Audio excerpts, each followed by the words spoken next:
high school sports tonight from Centennial High School, a Tri-Metro Gold Division matchup between the Mahtomedi Zephyrs and the Centennial Chiefs. Along with Steve Glynn, Charlie Stellick, we hope you're enjoying our cable cast as we bring it to you, our final regular season game here on KABL 52. And Steve, this game between the Chiefs and the Zephyrs, basically it's a game that's played at the end of the season, and I think a lot of people before the start of the season might have thought that this game would be for the conference championship. Not so. It's between Farmington and Orono, and a situation where it develops now where Mahtomedi and Centennial are playing for third and for higher spotting in the region playoffs. So Mahtomedi wants to do well, so does Centennial, and Mahtomedi basically coming under George Smith, and it's his 38th year.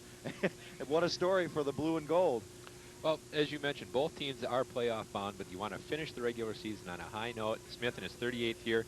Coming into this year, he had 227 wins added to the 5 that he has so far. That's 232 wins. You're looking at about an average of 6 wins a year there. That's certainly nothing to scoff at when you win more than you lose. Nothing has really changed for George Smith in these 38 years. He runs a power I on offense and a 4-4-D.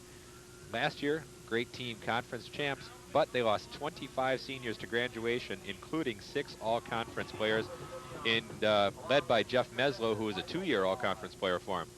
On offense, fullback Brad Hansen is really the only starter they have back, and he was only a starter about half the year. Defense returns 5. Taken over at quarterback this year is a 6'1 senior, Steve Manny. So far this year, he's completed 46% of his passes, thrown 5 TDs and 5 interceptions, so he's breaking even there, which is really, can't ask too much more for a first-year quarterback. He's got 2 big receivers to throw to when he does throw, who's Chet Springborn, 6'7", and Carrick Ganulius, who's 6'3". So you may see Mahtomedi throw a little bit more this year than they're really used to. On the ground, John Brockberg, just a sophomore for him, but good speed, and obviously at 187, he's a big kid. He's got 5 TDs this year and about a 6-yard rushing average. On defense, at 4-4 is led by Hansen and Jim Labari at linebackers. That 4-4 has always been tough against the game in Farmington. They were leading by 2 touchdowns. 3 fourth-quarter touchdown passes hurt them. Ended up losing 18-14. Well, I think what's going to come down to is defense. It's a little stat for you here.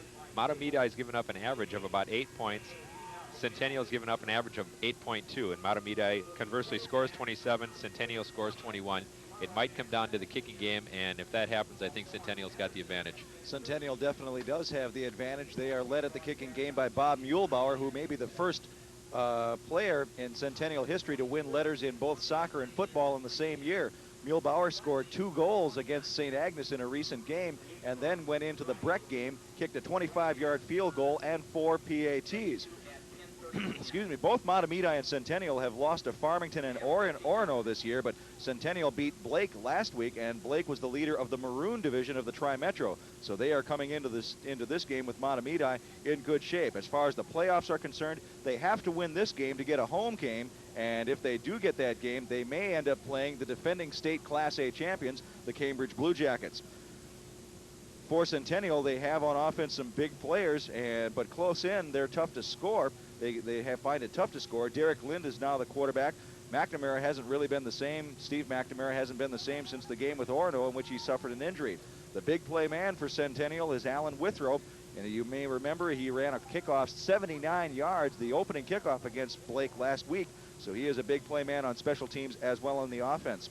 The defense is pretty good. Orono and Farmington losses were basically the black marks on that. Neither game they allowed 200 yards, however, did the Centennial Chiefs. In fact, they were 10-6 in the lead against Farmington before losing that game with 54 seconds to go.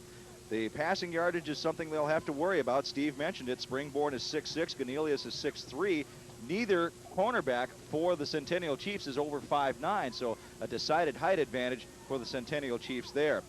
Basically, for the Centennial Chiefs, they are looking to get their record to 6-2. So are the Mahtomedi Zephyrs. Now let's take a look at the starting lineups for the teams. We'll introduce just the offense and the defense for one team, respectively. For the Mahtomedi Zephyrs on offense, they will have Steve Manny at the quarterback, John Brockberg and Brad Hansen as their running backs. One receiver is Jim Thawald, and the other receiver is Carrick Ganelius. The line is Jeff Greeter, Scott Manny, Dave Keither, Eric Avamont, and Steve Dio across the line from left to right. Then as far as Centennial is concerned on the defense, across the line they play that 4-4. It's Steve Brust, Scott Wilson, Dan Sawyer, and Joe Rogala across the front line from left to right for the Centennial Chiefs. The linebacking core in that 4-4, Tad Asp, Darren Drops, Tom Johnson, and Alan Withrow.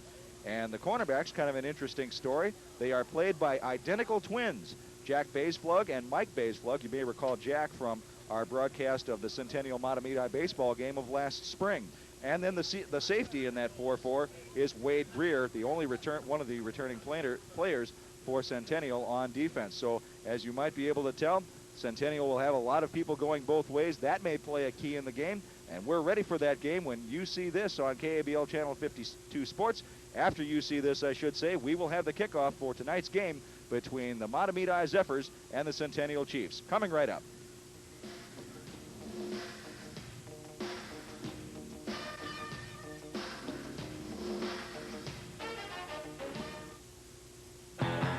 ESPN opens the door on college basketball. Slam jammed with color and excitement. See a parade of America's outstanding players in spark teams right through conference championships, the NIT, and the NCAA tournament. The color and excitement of live college basketball and ESPN. The right combination.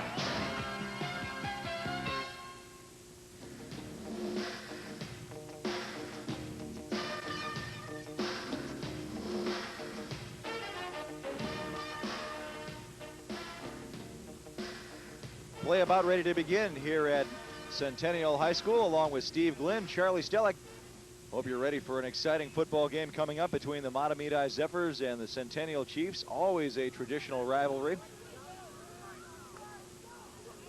Back to receive for the Centennial Chiefs, our number 43, Tim Montague.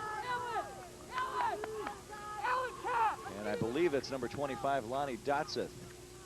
Kicking off for Mahtomedi, number 10, Steve Manny. He's also the quarterback.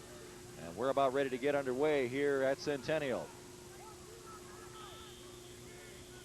Montague, the deep man.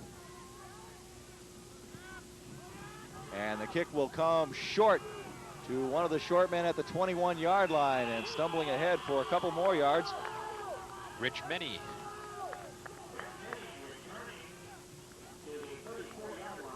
And so Centennial will start out on offense. It's Wilson, Rogala, Longerbone, Drops, and Sawyer at the line from left to right for Centennial. As you take a look at the replay. Short kick, good field position for the Chiefs starting out.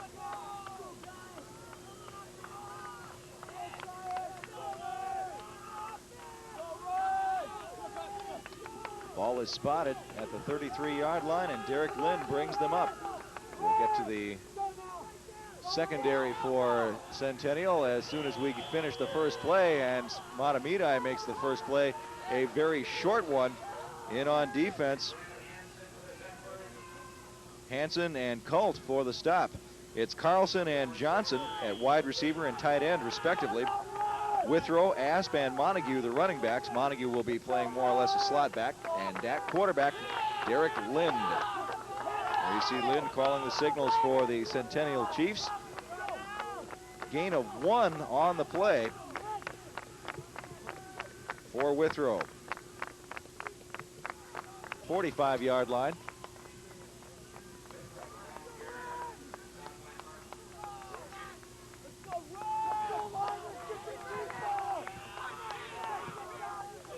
Been looking forward to this game all season, Charlie. This has been a traditional matchup for the last few years in the now expanded Tri-Metro Conference. They've broken it into 2 divisions, maroon and gold. Both these teams in the gold division. 5-2 should be great. And back to pass on third down, and not even getting the pass off. So no sack recorded for number 73, Eric Riebel. So it's 3 downs and punt for the Centennial Chiefs. They had 3rd and 4 from the 40-yard line.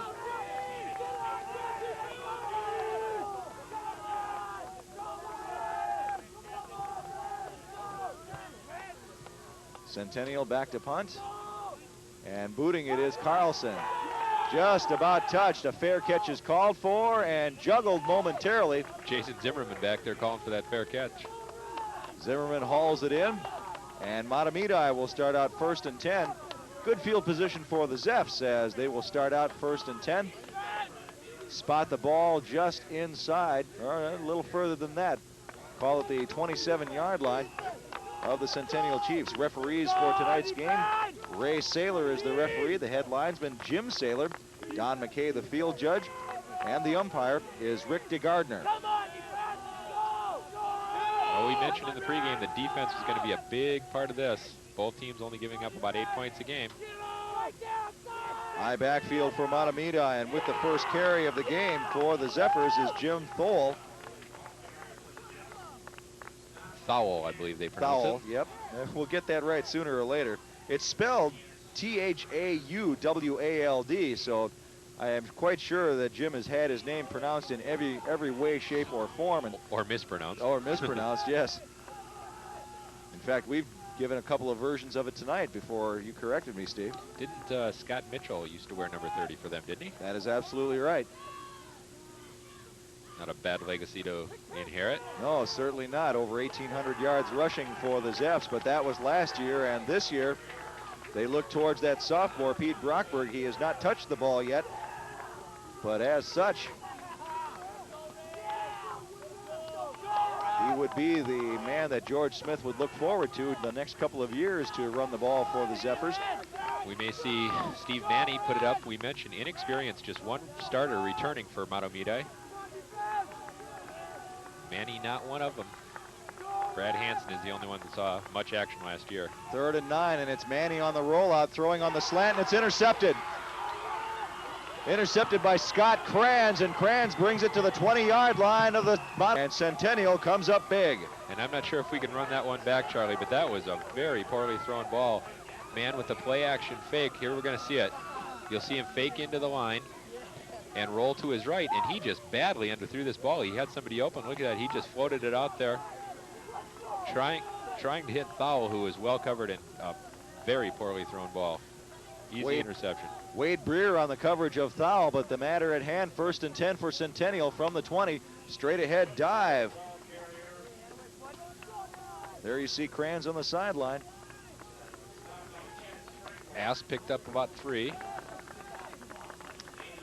Tad Asp's first carry of the game. Asp has to feel a little bit snake bit. There you see Kranz, interceptor. And I'll tell you right now, they're in Bob Muehlbauer's range. They can't get any farther. That's the one great thing about having a quality kicker. Calling signals is Lind on 2nd and 7 from the 17-yard line. They try a play around right tackle. Mahtomedi is ready for that.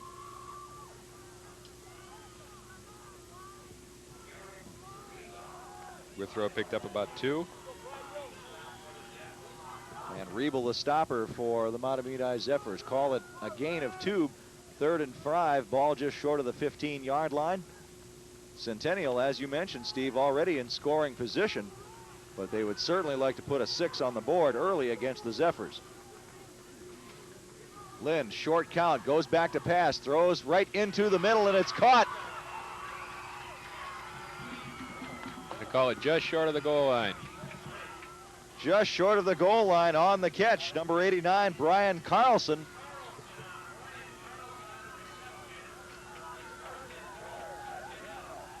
There you see the replay, a perfect pass and just a bullet. A nice look off by Lind too. He looked like he was going to throw that slant pattern, then went right into the middle to Carlson.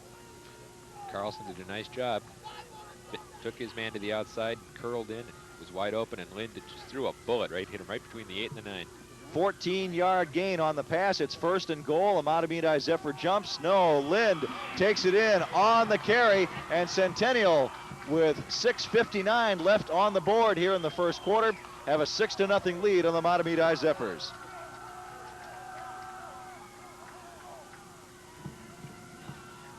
Nothing fancy about that. The pass is what got him down there, and then it's just the offensive line surge.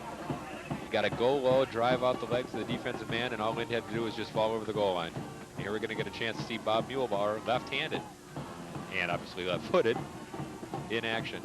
And the southpaw puts it up. I think he might have missed it. Oh, okay. Just curled over. Yeah, I was just going to say, curls it right over the right upright. And that is another point for the Centennial Chiefs. So Centennial, after the interception by Kranz, takes it in. The big play on the drive, a 14-yard pass from Lynn to Carlson.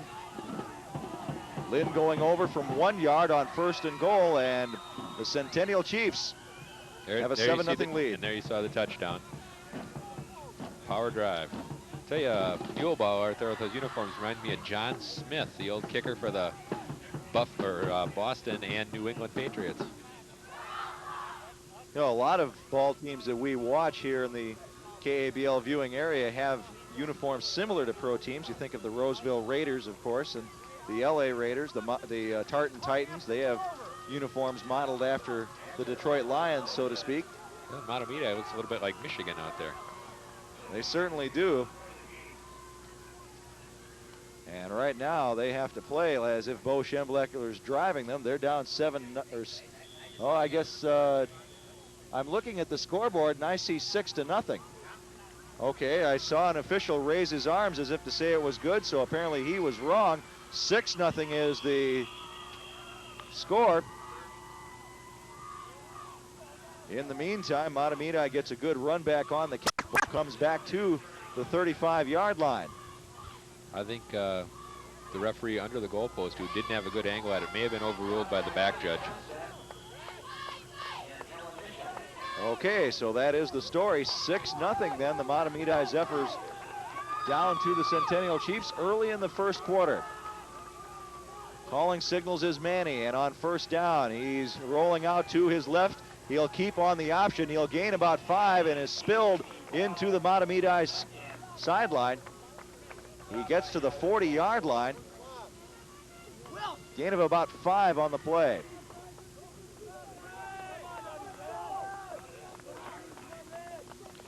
Well, George Smith, I don't think is going to worry about being down by a touchdown this early in the ball game. You've been around 38 years. I think you've pretty much probably seen it all. Boy, if you haven't, you shouldn't be around for 38 years.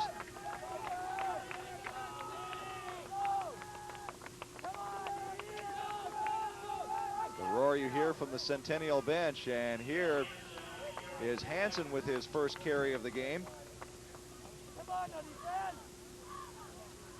Hansen gains a couple, but not much more than that.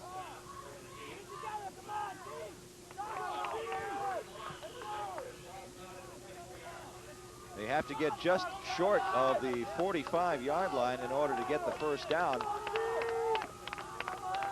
So it brings up a 3rd and 1. 6 minutes left here in the first quarter. Centennial 6, Mahtomedi nothing. I think this will be a spot where we may see Mr. Hansen again. Busted play. Oh, busted play. Manny, I think the ball came off his... Put his arm out to try and hand off, but the ball just never got there. It kind of went up into the crook of his arm. Let's take a look at the replay, see what happens. Now watch, you'll see him. He goes to hand off, but I think something was wrong a little bit there, but I'll tell you, Darren Drops was in a minute to get him. A loss of 1 on the play. And Mahtomedi will be forced to punt. Back to receive the punt. Deep is Montague. And a flag, it could be on Centennial for encroachment. Boy, those hurt. That's the kind of thing that gives the other team enough drive to tie you up, too. So that, with the 5-yard penalty, will put the ball across the 45-yard line. And the Mahtomedi Zephyrs get a little more breathing room, a little more life, as they keep this drive alive with 5:15 left here in the first quarter. Down 6-0. If you joined us late, an interception by Kranz and then followed by a 4-play drive, a 1-yard run by Lind on a quarterback sneak. Boy, Point after was no good. No coach likes mental errors, but when you give the other team a first down like that, Mike Watson will not be happy. Manny had trouble getting the snap off. He pitches to Brockberg for his first carry, and Brockberg spilled for about a 2-yard gain. Regala in on the play for the Centennial Chiefs. So many similarities between Centennial and Mahtomedi as far as scorers are concerned. Brockberg has 42 points total for the Mahtomedi Zephyrs, and the man just under him Tim Montague of Centennial with 42, all on touchdowns and extra points. 2nd and 7 for Mahtomedi, and back to pass is Manny, and Kranz has his second one. On the exact same play. Manny rolling to his right, and he's having problems with that. He's throwing it short. He's just not throwing the ball with any sort of authority at all. Kranz in the right spot, must have read that same play as he saw last time. Another easy pick. Here it is again. You see him fake the handoff in, and he just throws well short. He's very well covered. I think Manny's got to either tuck that ball under his arm and run it up, or just throw it out of bounds, and it's that covered. 5'10", 160-pound junior. He'll be back for Mike Watson next year. Right now, he's the player of the game for the Centennial Chiefs. 2 interceptions. It sets up Centennial in their own territory at the 48-yard line, 1st and 10. Here is Montague, and trying to get himself around. Or check that, not Montague. Asp picked up about 2 yards. 3-yard gain for Asp. Zink, the linebacker, coming up to make the stop for Mahtomedi. Ball rests at the midfield stripe. It's timeout. An equipment problem in the backfield.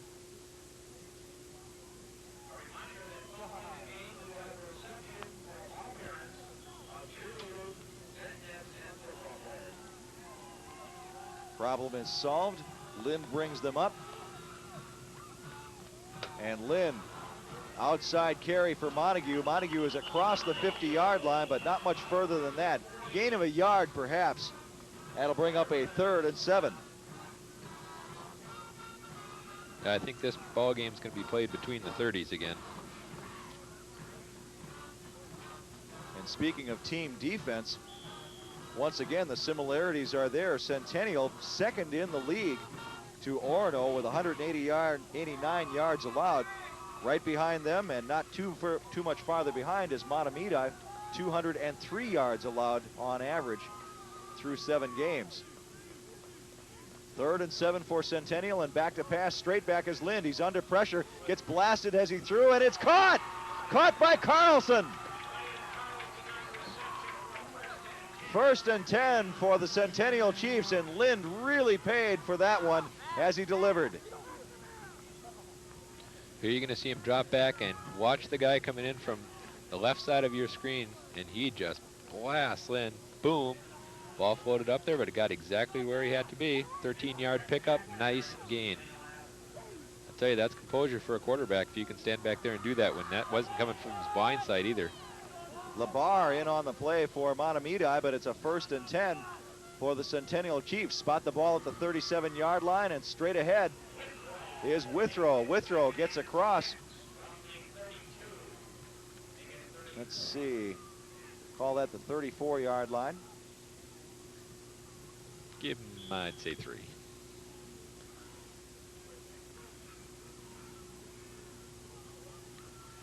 So the big plays for Centennial so far. Coming through the air. A couple of 14-yard passes to Carlson. And there, straight up the middle, good straight hard running. Alan Withrow, and there you see why he's one of the leaders in offense, averaging 97 yards a game and 6 yards a carry for the Centennial Chiefs. There you see the replay, straight ahead running. You bet. Beautiful hole opened up. Nice little bit of open field running. Makes it a 1st and 10 for the Mahtomedi Zephyrs, or for the Centennial Chiefs. And here is Withrow once again. Withrow cuts back inside after he was initially stopped on the outside. Good run on the contain, give him 5 yards. I'll catch that, and we'll make it 3, I suppose. I think this might be a good time for Lind to go back to Carlson on that same pattern they ran earlier. Send him out right. Get him out there where he thinks he can beat him. Get that curl-in pattern. That's what I would call. But I love the pass. High backfield for Centennial, as it has been all night. Carlson split out wide to the short of 1st down yardage, but very close. Give him another 3 yards on the play, make it 3rd and 3 for the Chiefs.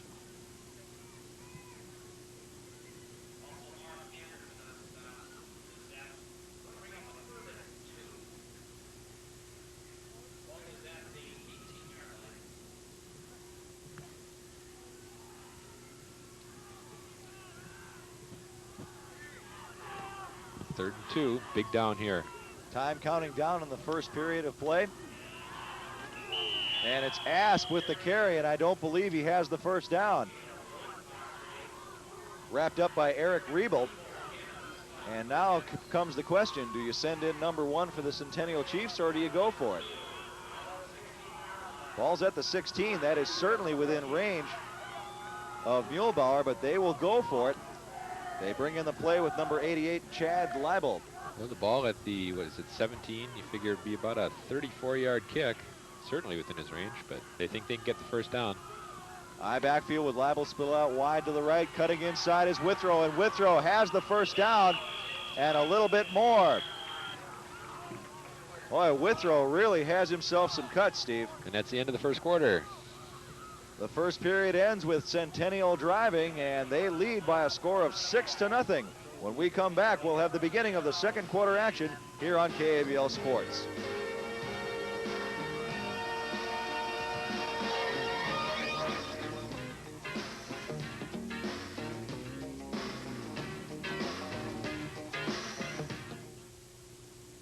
ESPN Saturday Stampede. Unstoppable power unleashed every week. A thundering herd of the country's best college football teams colliding throughout the day live. It's a frenzied rush toward the national championship as the Saturday Stampede of college football roars by all season long. Live on ESPN.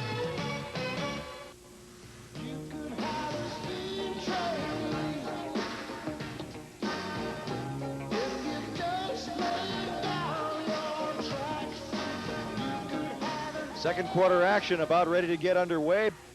And Centennial fires to its favorite target. It's Carlson, and Carlson is inside the 10-yard line.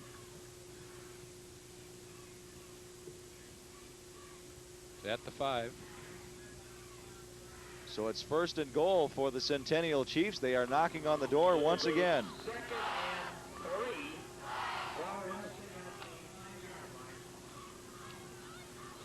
Still a first down to be gotten for the Chiefs. They would have to reach at the 6-yard line.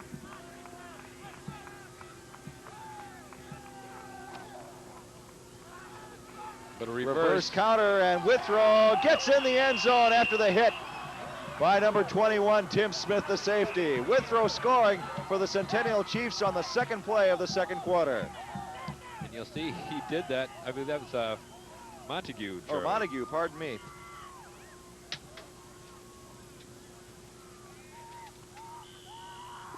And we'll see that Bob Muehlbauer gets another. No, they're going to go for 2.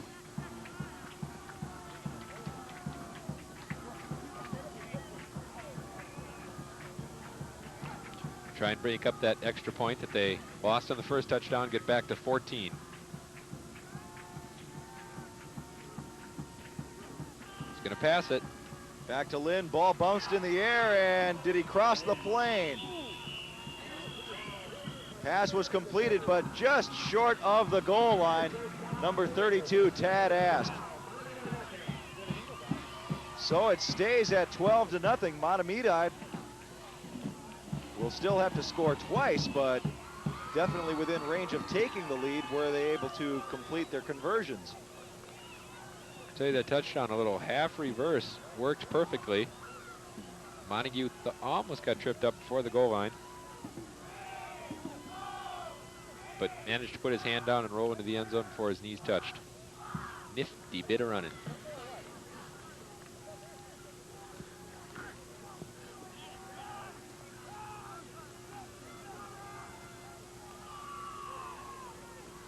Mahtomedi will send number 41, Tyler Zimmerman. And number 34, Tim Mitchell, back to receive. Muehlbauer to kick.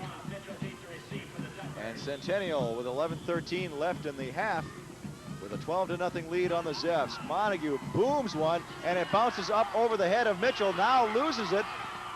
And now the clock will be started. Finally, Mitchell battles his way, smacks into one of his own people, and he's brought down just short of the 30-yard line. Boy, it was one of those situations, Steve, where the pursuit might have gone past him. Here's the replay. Yeah, you'll see it. He lets it bounce in front of him. He tries to pick it up a couple of different times, finally does. But Centennial did a pretty nice job of staying in their lanes and still kept him short of the 20-yard line. Stand about the 18. How about Muehlbauer staying right in there, the soccer player wanting to make a tackle, and he might have had to had Mitchell gotten any farther. Man, he's going to have to get something going here now. You can hear the pads clicking, and with the ball is Brockberg. Brockberg, a hard carry. Call it 5 yards. No, call it more than that. Ball spotted at the 28. Ball is at the 36. Make it 7 yards. Make it 2nd and 3 for the Mahtomedi Zephyrs. That makes your job respectively easier. Gain 7 on first down. You bet. A lot more things you can do on 2nd and 3 than you can on 2nd and 8. They go to the right side, and the first man through is brought down hard by Centennial. I believe that was Hansen. No gain. Well, Cran's contributing 2 interceptions and now a tackle. There you see Mike Watson, Centennial head coach. Parents' night here tonight. Big game always for the seniors. 22 seniors introduced along with their parents tonight, along with the rest of the Centennial squad and the cheerleaders. Now it's a 3rd and 3 for Mahtomedi.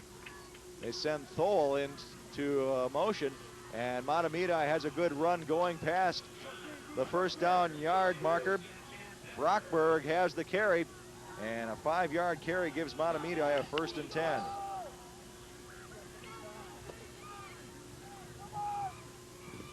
I imagine that we'll see Mahtomedi keep it on the ground a little bit after Manny there's only 2 passes he's attempted. He's thrown interceptions. They've always done it on the ground. I mean, almost the entire time that George Smith has been there, he prefers the ground attack to the air attack. 1st and 10, and the officials call timeout.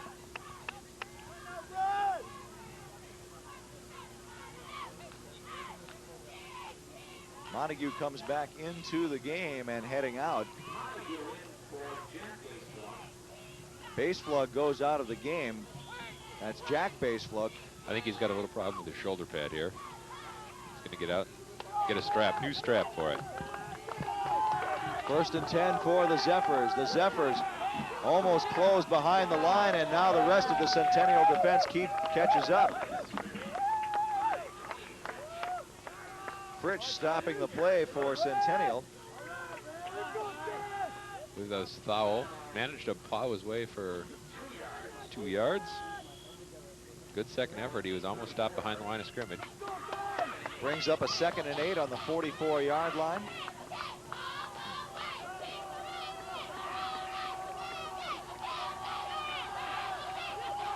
"34-yard line, pardon me. And there is Brockberg plunging ahead. Brockberg, as I mentioned earlier, just a sophomore. And big. If he keeps lifting weights and growing, by the time he's a senior, he may be a defensive tackle instead of a running back. Well, he might be one of those big bowling ball running backs the way he keeps going.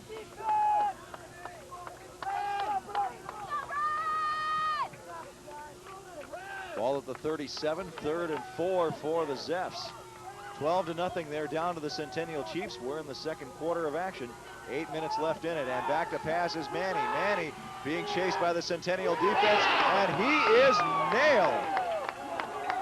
He is blasted coming up on his defensive position, Alan Withrow.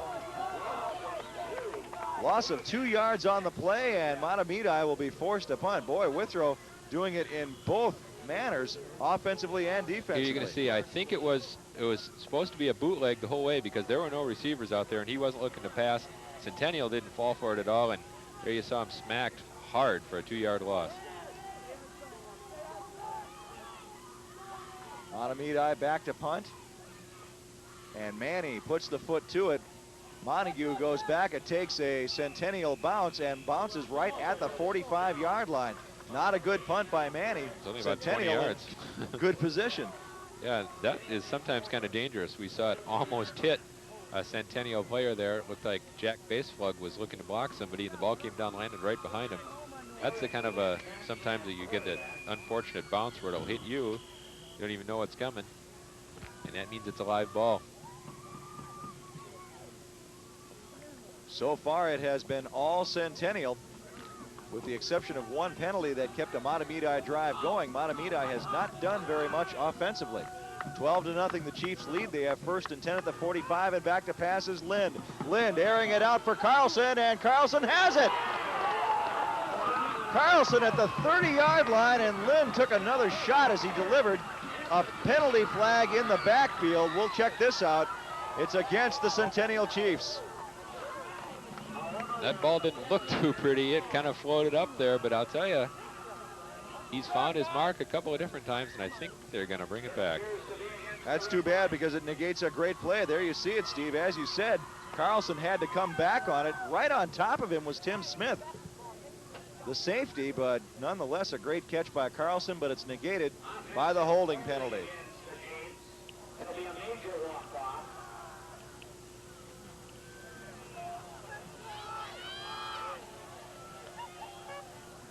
Not only do they not get the 35 yards that they picked up with the pass, they're going to lose probably 15, so you're looking at a swing of 50 yards there. So after being in Mahtomedi territory at the 30, Centennial will be back of their own 30. 1st and 27 from the 27. A long way to go for the red and white of the Centennial Chiefs. Lind calling signals. Barks it out, and he'll go and give it to Withrow. Withrow blasts ahead. He keeps looking for some more blocking help, but he's doing it on his own as he crosses into the defensive secondary. Crosses the 35. Good carry by Withrow.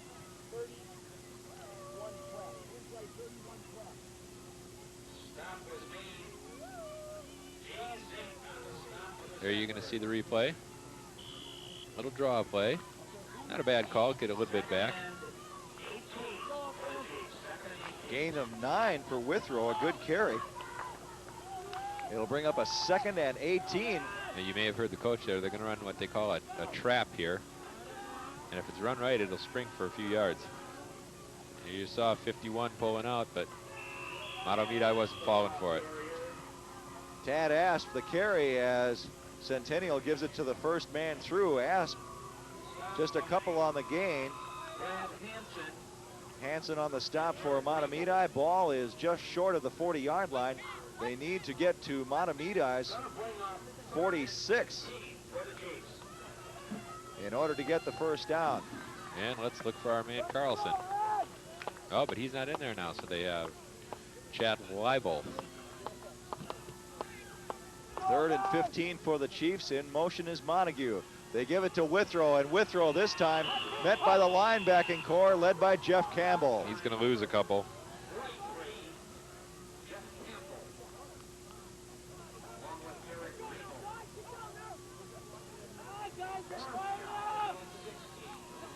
And there you see George Smith, Mahtomedi head coach. One of the few coaches, I think, anywhere who has coached long enough to see the field he's coached on named after him. Geez, when he was started coaching, they didn't even have face masks. Well, I think you're a little off date on that, Steve. No, that was in the 40s. They didn't have them then. That's true. Reverse tried on the punt. Oh, and and he he's breaks free. And he's free. One man to get him. Tried to hurdle. Zimmerman hurdling Carlson, and Carlson just stuck his big frame in there. Otherwise, Zimmerman's gone. Ball is at the 50-yard line. What an effort. A little bit short. It's going to be on the 46. So the first big play for the Mahtomedi Zephyrs, just short of being in Mahtomedi territory. They'll spot the ball where Carlson made his hit and not Watch where this. Zimmerman There, he landed. pulls away, and by then, the defense had kind of broken down, all converged, and he found a lane. Jason Carlson. Zimmerman, a senior, in on the punt coverage for Mahtomedi.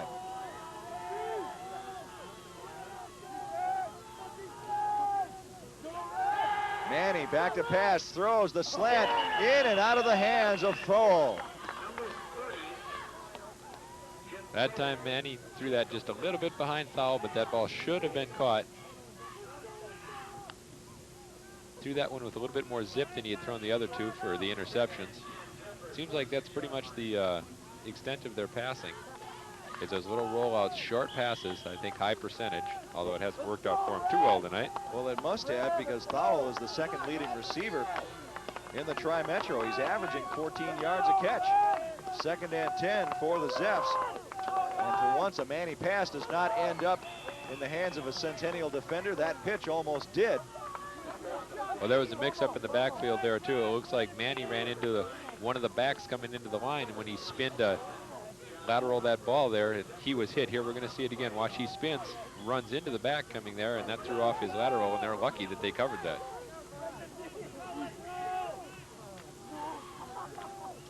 So Mahtomedi, after the good punt return, finds themselves in the same place, 3rd and 13 now. Losses, inefficiency on offense, that has cost them so far. Manny back to pass, and Manny will have to keep. He'll go for the sideline, and he's blasted into it short of the 50-yard line. Gain of a couple yards on the play, but Mahtomedi will be forced to punt once again.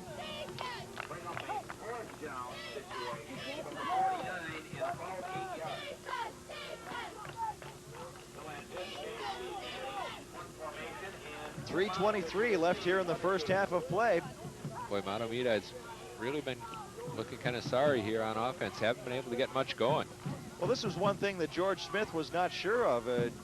He played Humboldt to begin the season. They won 31-0, and then they had to face Farmington and Orono right in a row. He was not really able to guess what kind of offense he was going to have until they got to this game. And so far, Centennial doing everything right as the bobbled snap.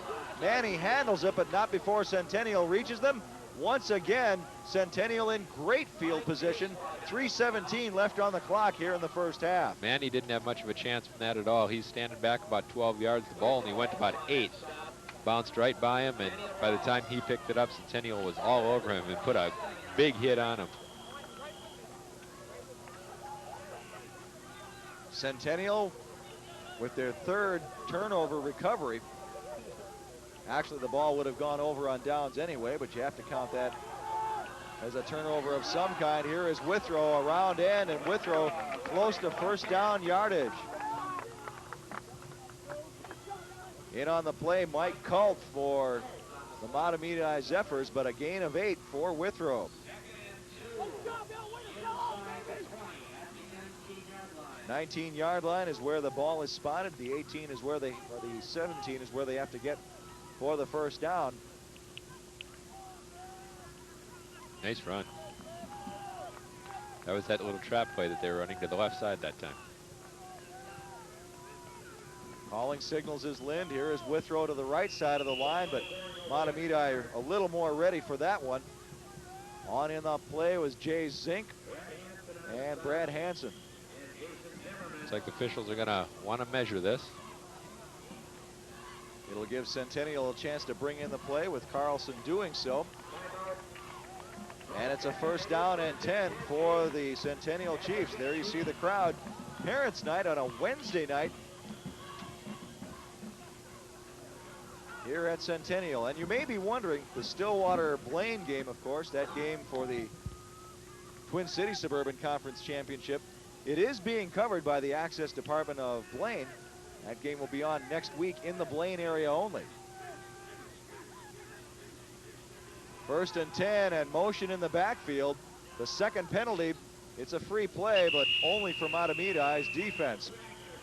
Flags are down all the way around in the backfield, and Centennial, just their second penalty of the game, but with Carlson open, they probably had a chance to do some damage. We'll see, but if it was on Centennial, which apparently, yeah, it is going to be, but they usually stop that before the play gets going. That's usually just a dead ball foul when they blow the whistles and call it dead. Well, as you and I have said, Steve, many times throughout many games this year, the officiating not always what it seems to be. We think a call is something, and it turns out to be something else. Well, they never stop surprising us. That's for sure. 5-yard walk-off on the motion penalty. 1st and 15 from the 21. Just a minute 45 left in the first half, so I imagine they want to get something going here. Plenty of time. Lind throwing a pass, and I don't believe the intended receiver knew the ball was coming at him. Circling out of the backfield was Montague, but Montague was heading straight down the sideline, then suddenly realized, I think peripheral vision-wise, that the ball was heading for him, but turned around and could not cover. Well, and Carlson was out there, ran kind of a pick pattern for him. I know that Montague, as we say, another penalty on Centennial. They're going the wrong way here. But Carlson broke wide open right at the post. Obviously, Montague was the intended receiver, the primary receiver there, because that's where Lind was looking to go. Well, we have seen Lind look off one pass receiver before to get to Carlson, and he may have to do it a couple times to get this yardage back. Blocking below the waist is the call, and now that makes it 1st and a mile once again for Centennial. Their last 2 drives blunted by really inconsistency and penalties. Well, and that hurts because they were in Muehlbauer's field goal range. But now you need a cannon to get it there from here, from where they are here.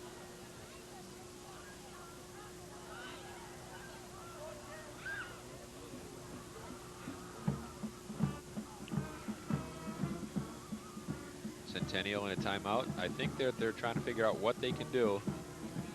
Obviously, by burning one, if they run the ball, they're going to have to stop the clock, give Muehlbauer a chance, but so they're going to have to throw out patterns, try and get the ball to the sideline, run sweeps, and make sure you tell the backs, if it's just a matter of a yard or so, get out of bounds to stop the clock so they don't have to use those 2 timeouts they have remaining. And if you're Centennial, one more thing you've got to think about, of course, and that is stop the stupid penalties. No question about it. This has really been tough. I mean, Mahtomedi has not proved themselves to be offensively adept so far in this game, and Centennial has, but I think the score would be a heck of a lot higher as far as Centennial is concerned were it not for the penalties. They've stopped their last 2 drives. It'll be a 1st and 33 for the Centennial Chiefs. Ball was originally on the 16-yard line. 1:37 left in the first half, 12-0. Your score, Centennial scoring in the 1st and 2nd quarters. A 1-yard run by Lind after a quarterback sneak after an interception by Kranz. And then a 6-yard run by Montague in the 2nd play of the 2nd quarter. Yeah, this is a tough down. Back to pass is Lind, and he gets creamed as he throws, and coming down with the catch. Can you believe it? What a catch. Can you believe it? Bringing the ball down, Tom Johnson, 6 foot, 180-pound senior. Wow. 25-yard pickup. And that was a beautiful looking pass. Boy, I can't believe this. Let's take a look at it on replay. Lind creamed as he threw. How did Johnson come up with that? Zimmerman had his hand on the ball all the way. Yeah, you could see Zimmerman couldn't quite believe it either. That's in there right back in field goal range now. Absolutely amazing. The tight end Johnson hauling back his first pass, and a counter play that Mahtomedi may have the cover on the fumble. Let's check the play. Montague was the ball carrier, and apparently Centennial has recovered the fumble. What it does is burn a few more seconds off the clock. It stops at 50. Montague still managed to pick up a couple on it. Would have had a lot more had he held on to the ball. But they have 2 timeouts left. So Dan Sawyer comes up with the ball on the fumble recovery.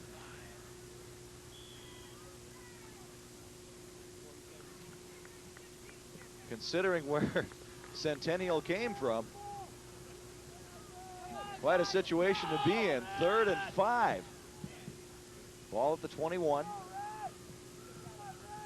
And back to pass is Lind. Lind throwing, and a slant pattern caught inside. Ball is loose again, and this time Mahtomedi picks it up.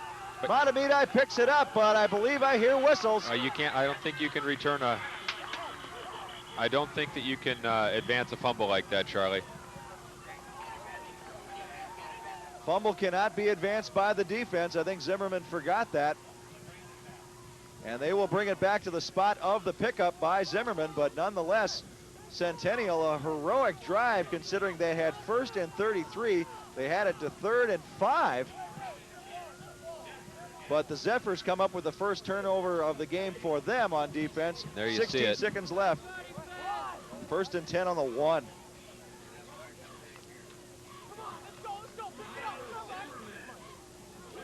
There you see Mike Watson. There is Mike Watson giving some consolation to Asp, who had a hold of the ball, but the fumble recovery goes to the Mahtomedi Zephyrs, but they are deep in their own territory. As you see them come out, you'll see where the ball is. I think they're just going to let the clock run out. Can't be more than a couple of inches over the goal line. Good move by Centennial, calling a timeout. You never know what'll happen. They're going to try and force Mahtomedi to run a play, hoping for a miscue. A Joe Pisarczyk or so. Well, and you see that Manny really can't kneel down without risking a safety because they're right there on the goal line, so they're going to have to go forward with it and risk a fumble or something. You got to try it, and I think it's a good move there by Mike Watson and his staff. Taking a look at the playoff picture for the Mahtomedi Zephyrs, at present they would look to be the 2nd seed, and they would end up playing Brooklyn Center, the number 7 seed in their region. For the Centennial Chiefs, if they win this game, we mentioned it in the pregame, they will probably get the Cambridge Blue Jackets here at Centennial.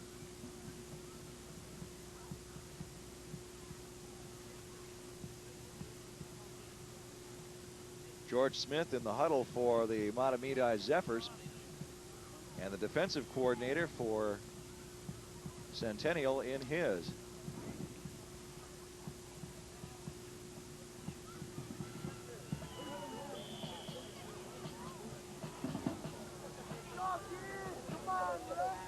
So as you mentioned, Steve, if Manny puts his knee down, he would be in the end zone. So Mahtomedi has to come up with some kind of play. I would think a quarterback sneak.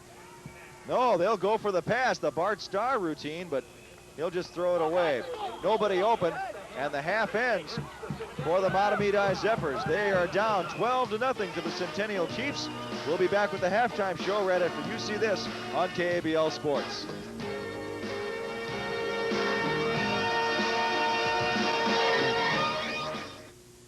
Winning isn't everything. It is if you're a coach. A losing coach discovers a winning jungle athlete named Nanu and brings him home to live life in the fast lane. Nanu sure like the way you teach. What is Nanu? A voodoo hoodoo says no to Nanu. This voodoo doll fix anyone who do bad things to Nanu. This mumbo-jumbo's got to stop. It's got to end. John Amos and Tim Conway coach Jan Michael Vincent as the world's greatest athlete. I said he could do it. He did it, didn't he?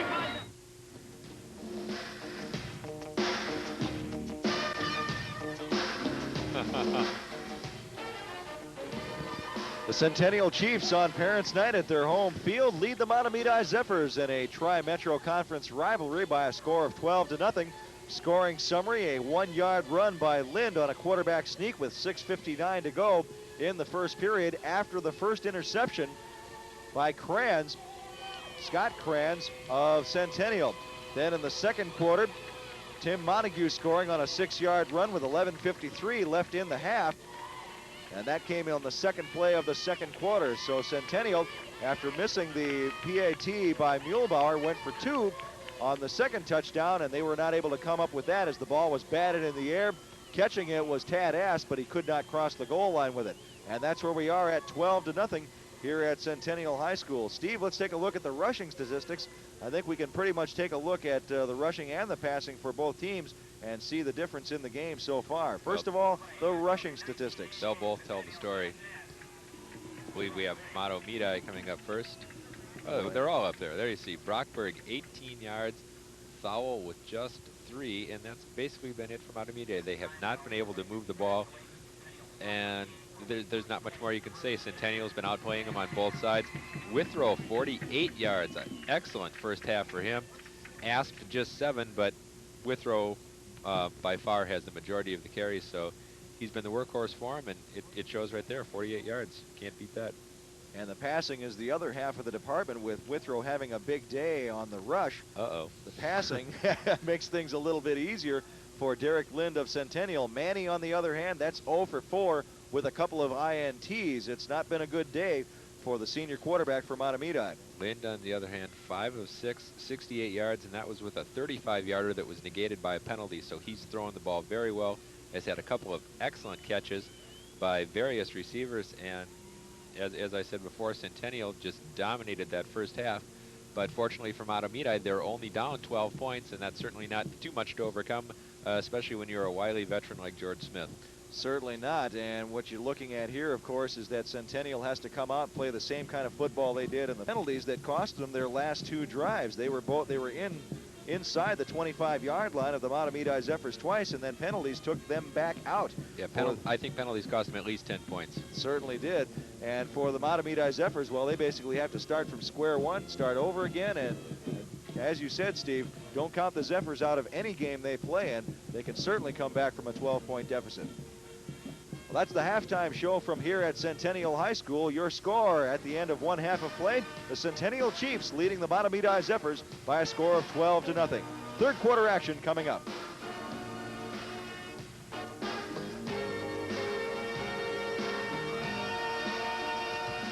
Come, enter the enchanted forest with the Brothers Grimm, where you'll see Rumpelstiltskin, She's in a mess. She cannot guess my name.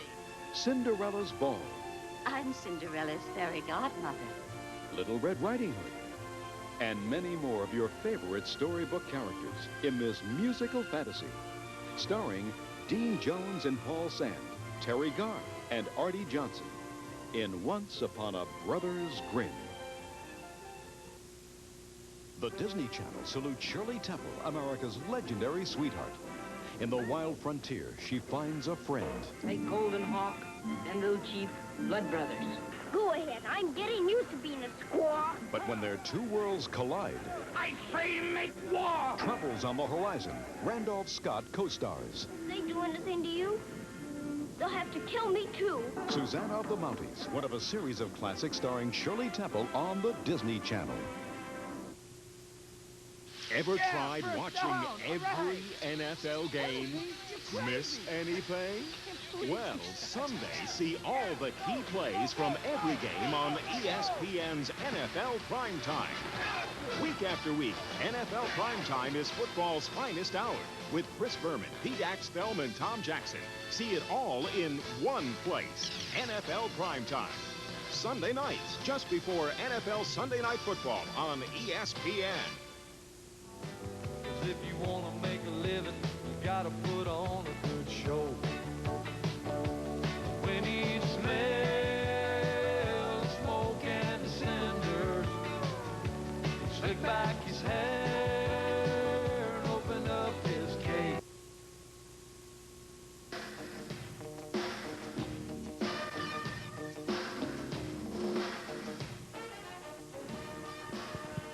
Second half of action about ready to get underway at Centennial. The Centennial Chiefs with a 12-0 lead on the Mahtomedi Zephyrs. Along with Steve Glynn, this is Charlie Stelling. Hope you're enjoying the action on KABL 52. You see some of the people bundled up here. A little bit chilly out there. Just a little nippy, that's for sure. But it's a perfect night for late season high school football. I like it. That's because we're inside. Well, that has something to do with it, that's for sure. Mahtomedi a little crossed up as to what side of the field they were going to defend on the second half. Hopefully that's not a portent of things to come. Down 12-0 to the Centennial Chiefs.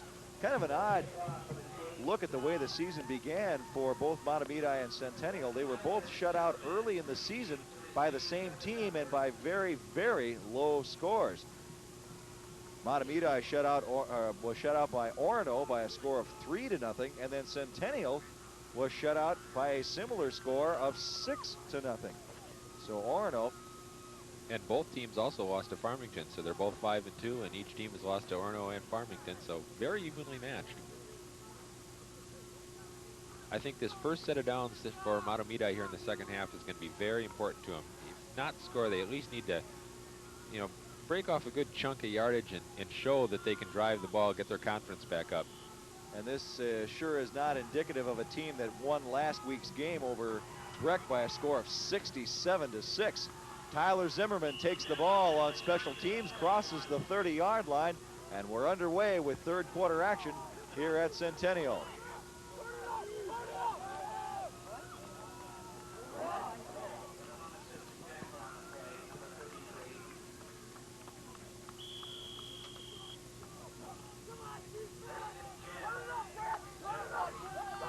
There is our ground level shot. Man tonight by Bob Kraus with Tim Domke assisting. Bob ordinarily in the truck in the producer's role. We'll get to that in just a moment as to how things shape up that way. Meantime, it's 1st and 10 for Steve Manny of Mahtomedi. Pitch straight out, and this time with the ball is Cole. Cole with the ball, and he carries about 3 yards. I'm going to give him a couple anyway. Oh, okay. 33-yard line is where the ball is spotted. Make it 2nd and 8. We have kind of a patched up crew here as Al Zedlick, who ordinarily handles the handheld camera, injured his arm doing so in last week's game between Tartan and North St. Paul. So he's in the truck. Bob's on camera. First carry of the quarter by Brockberg, and Brockberg upended right at the line of scrimmage. Big stop by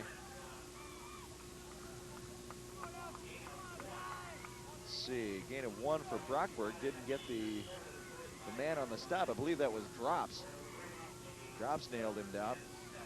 So Al coming into that game, Al Zedlick, our usual sideline cameraman, coming in and not being able to handle it with the bad arm. And Tim Domke handling the cable for Bob on the sideline as did his knee in a pregame touch football game. Manny's pass, boy. Steve, it would just appear that Manny just is not on target tonight pass-wise at all. No, he's just not looking confident, and all the passes he's tried to throw have been on the run, and it's so hard for a young quarterback to throw on the run like that, especially running to your left. We mention it every game. If you're a right-handed quarterback and you're rolling to your left, it's just so hard to get the ball on target because you can't stop and plant that back foot and throw, and that's what you really need to do to get on target, especially when you're having problems. Manny to punt, and Montague not showing a whole lot of respect. Standing just on his 35-yard line. And the ball is going to come almost right to him on a bounce. Instead, it takes a Centennial bounce. Ball stops just 6 yards shy of the 50-yard line. And once again, the Chiefs in great position. Yeah, Manny not really having a good game passing or punting right now, but again, they're just 12 points down. Beginning of the second half here, so they're going to leave it up to their defense to try and stop Centennial and give them another shot at it. 10 minutes left in the third quarter. Centennial 12, Mahtomedi nothing. High backfield for the Chiefs. And there is Withrow picking his spots, cutting inside the blocking, short of the 50-yard line, give him 4 yards on the carry. 2nd and 6. Okay, they'll give him 5. Well, then so will we. All righty.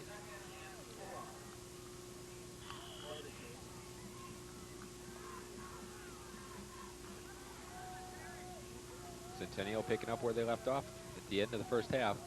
They are gaining a bunch on first down, that's for sure.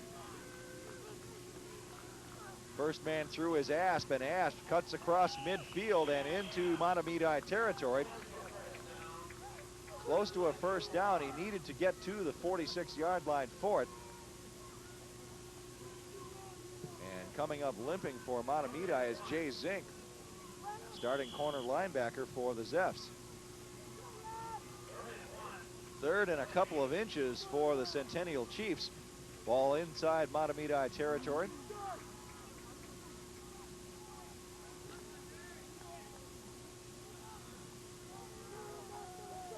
You know, against a 4-4 with nobody on the nose, it's a good time for the quarterback sneak. Now they line up into an 8-man front with a man on the wide receiver, and breaking through the middle is Withrow. Withrow, one man to beat. He cut around him. That allowed the linebackers to catch up, but Withrow with an exciting run and bringing him down, Jim Thowell.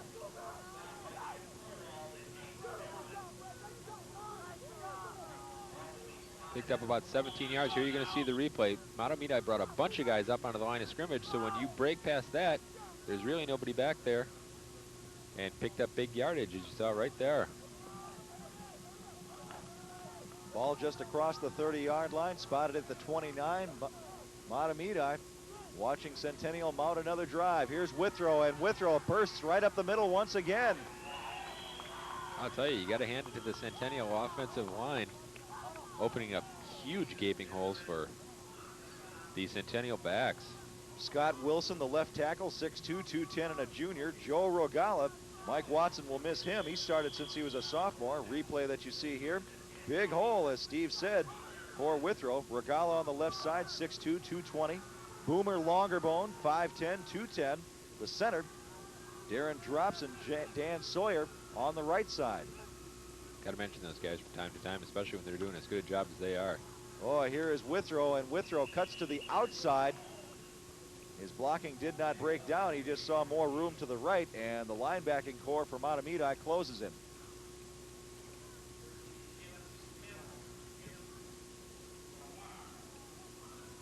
LeBar on the stop, and Withrow will get a rest.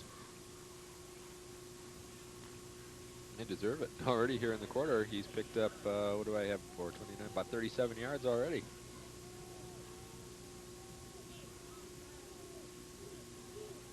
.709 left here in the third quarter, and it's a rounder. Montague on the carry. He is inside the 10-yard line. Zink on the stop, and Tyler Zimmerman, and it will be a 1st and goal for the Centennial Chiefs.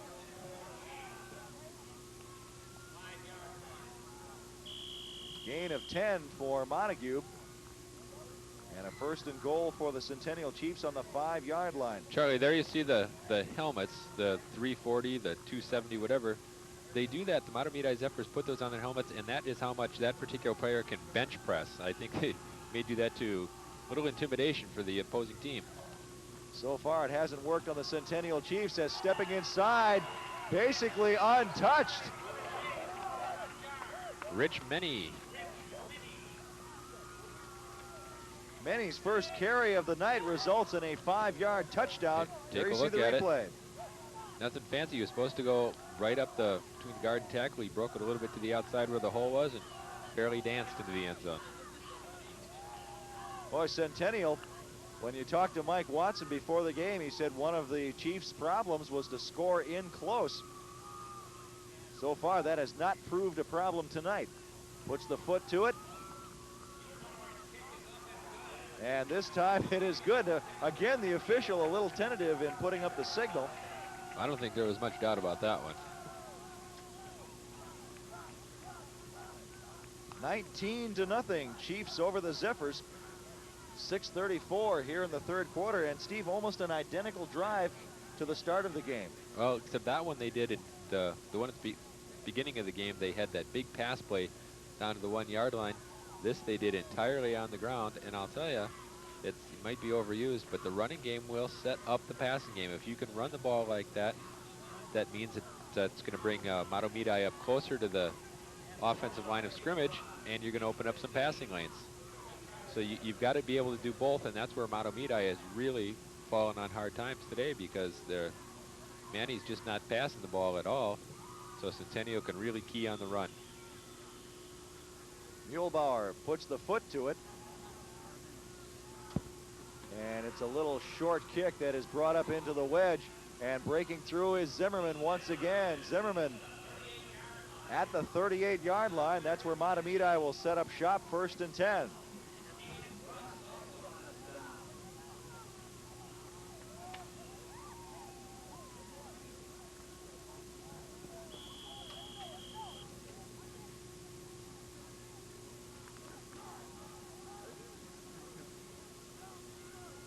Well, it's hard to believe that Manny averaged 100 yards a game in passing coming into this game, but those are the figures. He's second in the conference. And flags fly as the pitch out goes to Brockberg, and believe there will be motion in the backfield on Mahtomedi. Yep, you got it. They're going to go back. That's really not going to help their cause at all. They have trouble gaining positive yardage. Now they're going back. So they don't get the play off. They get 5 yards walked off against them. Ball will be spotted at the 33, where it will be 1st and 15. Well, getting back to what you were talking about, Manny and his passing yardage, Charlie, my theory on that is that, you know, Centennial's just done a great job scouting Mahtomedi. This is, you know, the 8th game of the year, so they know what they're going to do. And Manny likes to roll out, throw those short passes. Centennial has obviously practiced for it, and they know what Manny's going to do, and they've just defended it terrifically. 1st and 15 for the Zephyrs. And Manny back to pass. He's under pressure, throws downfield, and is the catch good? Nope, he was out of bounds. Oh, that was very close to being a serious injury for the intended receiver, Carrick Ganelius. There's a bench sitting right where Ganelius went out, and had he gone just a little further, he might have had himself a bad contact. Not only that, but that's where the track is. Let's take a look at it again. Ball was thrown out of bounds, and then he's hit and just slides just right to the right of that bench.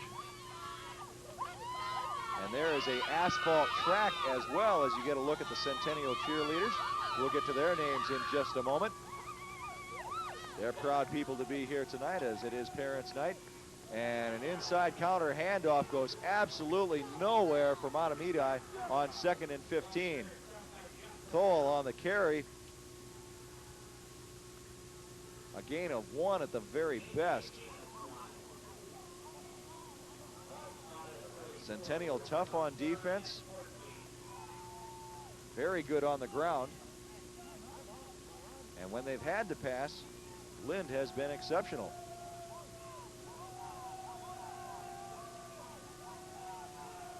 Third and 14 for the Zephyrs. Eye backfield. Back to pass straight back is Manny, and Manny falling down. Otherwise, he would have had an interception for sure. The safety, Wade Greer. Well, Ganelius was kind of going on a slant out and up, and Manny just threw it way behind him. I mean, there's a penalty on the play.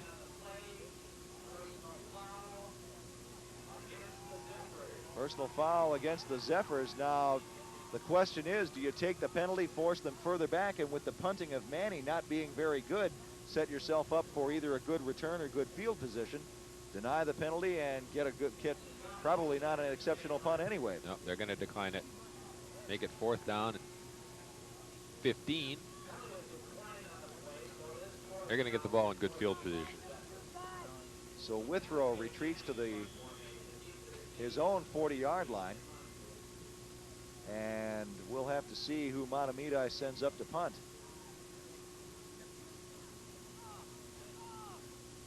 Somebody out different to start the second half, but it is the quarterback handling the punting chores. Snap comes right to him, and Centennial had a rush on. Montague calls for fair catch. Ball at the 35-yard line. A good punt by Manny under pressure. Very good. That's about as close as Centennial's come tonight to blocking one. The way Centennial set that up, Steve, kind of reminded you of what we saw in the White Bear Stillwater game. Stillwater putting on kind of a kind of rush on the first couple of attempts, and then when it really counted, they just blitzed through, and that scored them a touchdown. Well, that's something that a lot of teams do. They'll show what they want you to think is their best, rush against the punt. And they'll do that a couple of times, and they'll see where the openings are. Then they'll set up a specific play for where that weakness is and try and exploit it. 1st and 10 for the Chiefs from their own 35, and bursting through, Alan Withrow. Withrow bowls his way to the 45-yard line. He may have a first down. But Withrow is going to have himself a 100-yard night. That's another 10 yards for the Centennial halfback. I know they're going to call it 9 officially, but there you see, just looks where the opening is. Keeps those legs moving. Excellent drive.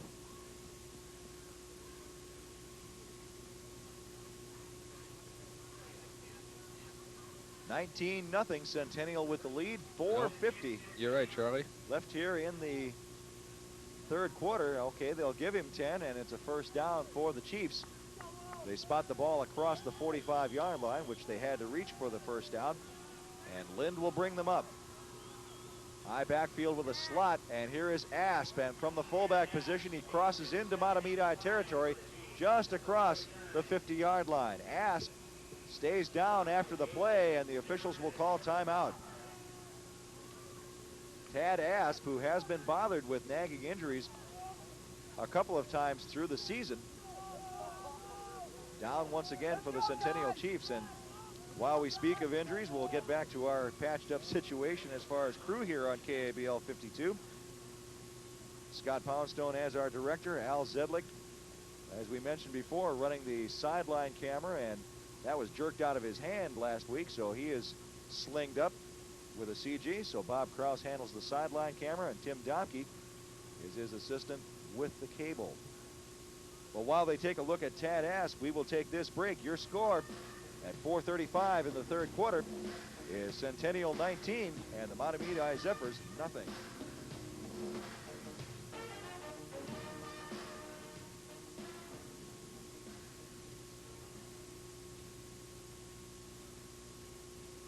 We'll keep it right here on the field. Oh, we were going to take a break, but then they got him off right away, so we didn't want anybody to miss anything. Asp came off under his own power and appears to be okay. Looks like it may be just a cramp. He's out there stretching behind the bench. Meantime, it's a 2nd and 4 play for Centennial, and here is Withrow. Boy, Withrow just gallops for another Centennial first down across the 40-yard line. Call it the 38. Centennial has themselves a horse in Alan Withrow. And that puts him over 100.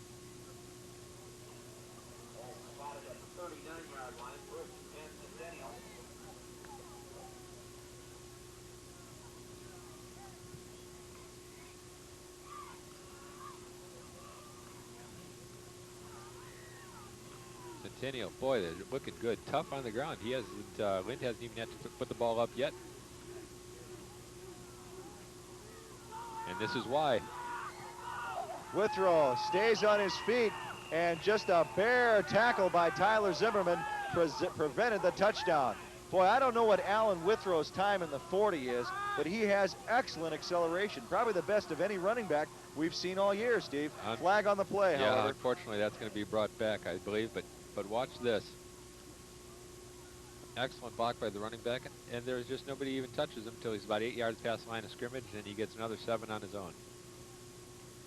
They talk to the Mahtomedi captains, and once again, like in the first half, the back part of the first half, so to speak, Centennial killing themselves with penalties. They'll mark it off from the spot of the infraction, so it occurred downfield.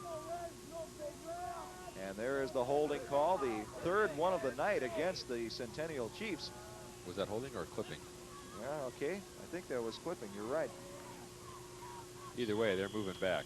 First and a bunch. Call it 22 yards for the Chiefs, and that negates a bunch of good running by Alan Withrow. And again, we mentioned it at halftime. That's been killing them. So they give it to Withrow right up the middle, and this time Mahtomedi is ready up the middle.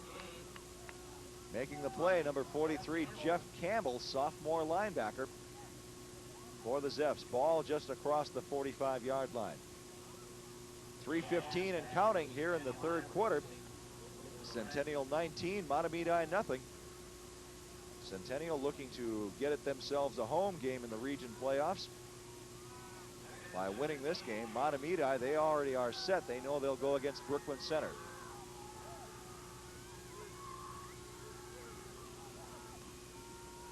Reverse counter, and here is Montague trying to cut it to the inside and just barely makes it to the 35-yard line. Good play by Montague.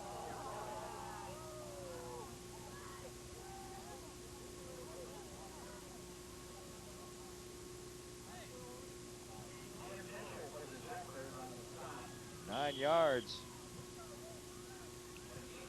for Montague. We haven't seen too many other people other than Withrow carry the ball here this second half. I'm going to say Tad Asp has some excellent yardage figures for the Centennial Chiefs, but we've not seen him carry the ball that much to Mahtomedi's defense.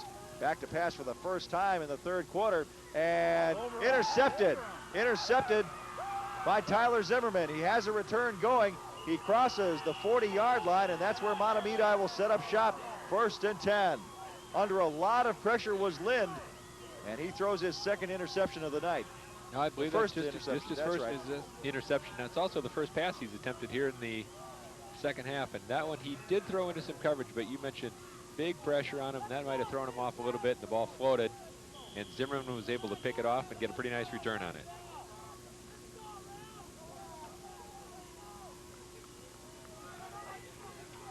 .228 and counting. Mahtomedi with the first ball in what seems like a long time in the third quarter. And here is Manny rolling out left, throwing the slant pattern, and there with the big catch. Chet Springborn, 6'7", 193-pound tight end. He brings it in, and Mahtomedi has their first pass reception of the night, takes them into Centennial territory. And that's the pass that they've been, the same pattern that they've been running to both sides all night. And Manny finally got himself an open receiver and threw a very nice pass, hit him right in the numbers, picked up 24 yards. And if you can throw that all night, then you're going to get your 100 yards. But Manny's got to do a little bit more of that. Ball spotted at the 40-yard line, and here is Brockberg. Brockberg down the sideline. He's got a bunch.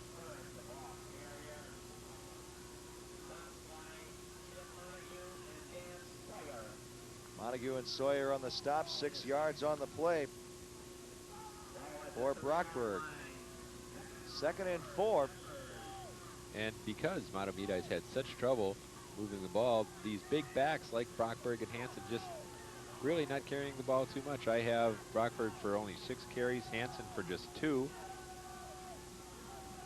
They haven't had a whole lot of offensive plays to run either. No. Big run. Brockberg, the ball carrier, he's got another first down. Ball was at the 31-yard line on a 2nd and 4 play. Giving him 13 yards. We're going to take a look at it here. Again, nothing fancy, just a pitch out there. Had some excellent blocking. Boy, and for a big guy, he got around there quick.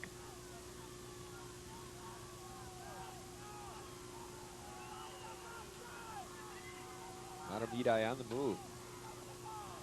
The interception seems to have been able to generate some offensive drive on their part, and Brockberg once again around left end. I'll tell you, Brockberg picked up a bunch of yards after it looked like he was going to be stopped either for no gain or even for a short loss. But he managed to keep his balance. Here, watch this. He's hit, kept falling forward, and ended up picking up 7 yards. 2nd and 3 for the Mahtomedi Zephyrs. Ball has to be gotten to the 6 for the first down, but there's no need to. Touchdown for the Mahtomedi Zephyrs. Carrying it over, the quarterback. Oh, check that. No, it's Thole.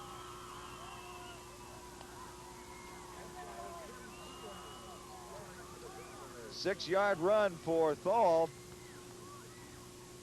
And Mahtomedi on the scoreboard for the first time in the game, 19-6.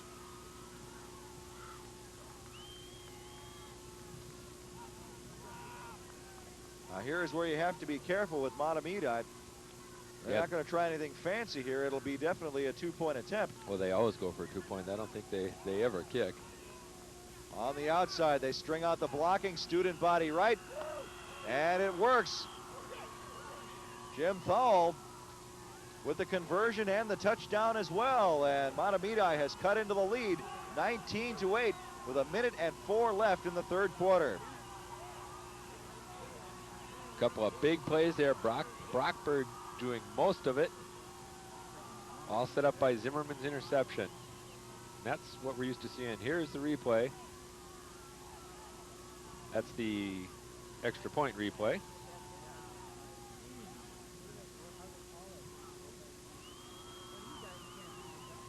And Mahtomedi is something to cheer about now. Bench is looking a little bit happier.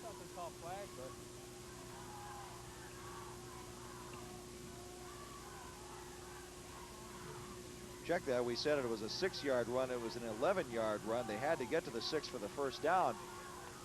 The foul made that kind of a moot point with a touchdown. And now Manny, who also handles the kickoff duties as well as the punting duties, puts the foot to it. And it will come to one of the short men for the Centennial Chiefs. This is Manny, and Manny looking to make some yardage on his own. The ball pops loose. I think the ball I think already they been, had already ruled it dead. Manny takes it to the 35-yard line, and now Centennial will have to face for probably the first time, Steve, a fired-up Mahtomedi defense. Yeah, I imagine you're going to see him just a little bit come out just a little bit tougher. Here you're going to see it again.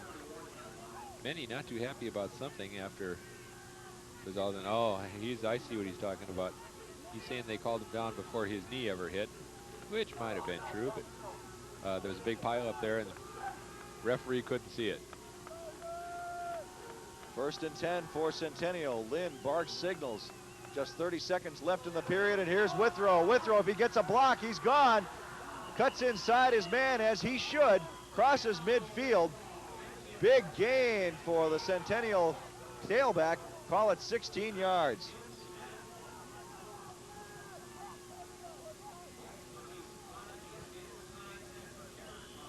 There you see the replay. Just straight off tackle. Boom. But nothing fancy about it. Just nice job. Open field running, and he, as you mentioned, he had a block there and he was gone.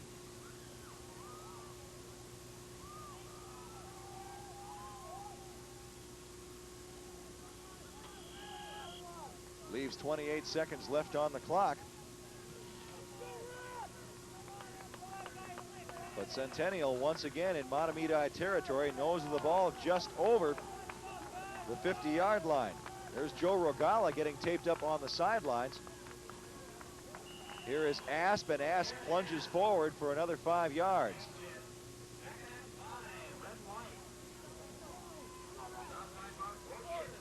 Asp, we mentioned his running figures earlier.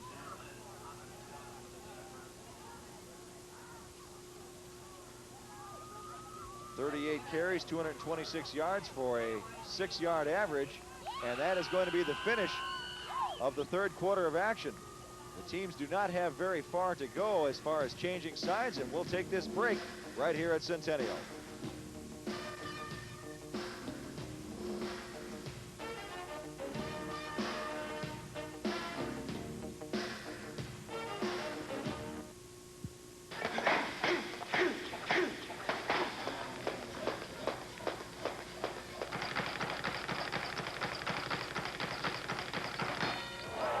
See championship action when Budweiser presents Top Rank Boxing. ESPN is your ringside seat to the best fight in town. Every Tuesday night, live on ESPN.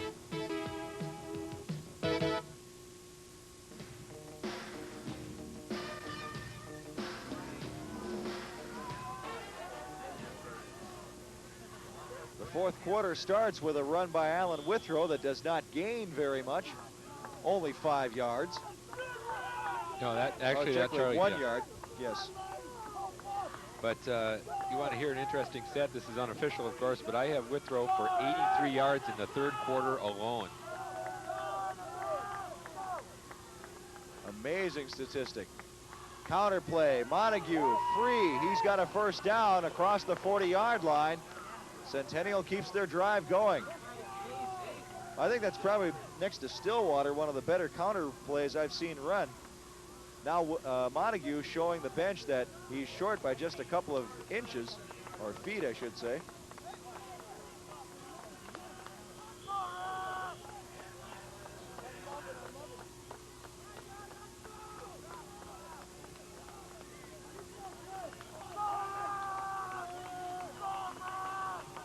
Fourth and a couple of feet.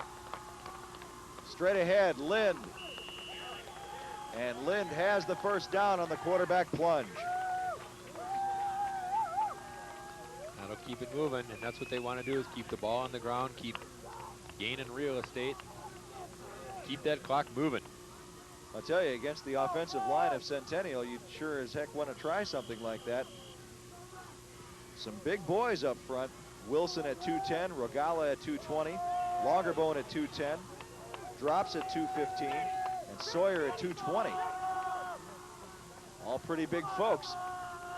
And they have been the difference in this game so far. Here is Asp, and Asp, flag goes flying into the run back, and Asp has the TD, but hold everything.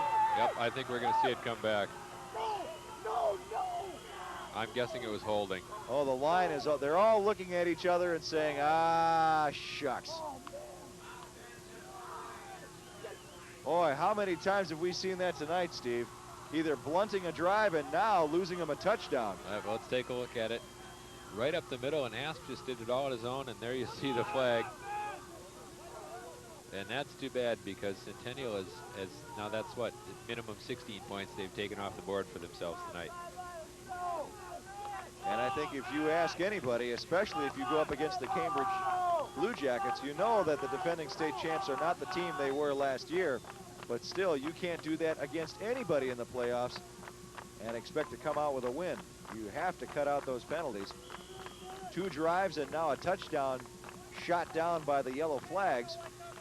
Ball spotted back across into Centennial territory. Oh no, check that. It's at the 46-yard line of Mahtomedi, but nonetheless makes it a 1st and 18 from the point of infraction. High backfield. They hand it off to Montague, and Montague slashes back into pretty close to first down territory.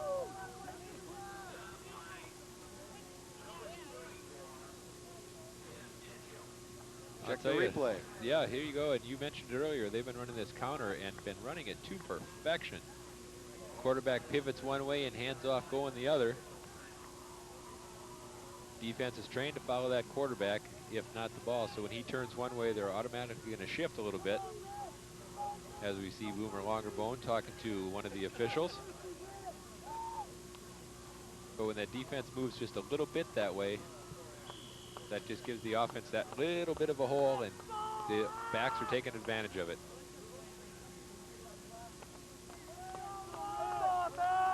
Ball just short of the 33-yard line. It's 2nd and 4 for the Chiefs. They lead 19-8 on the Mahtomedi Zephyrs. 9:32 left in the ball game.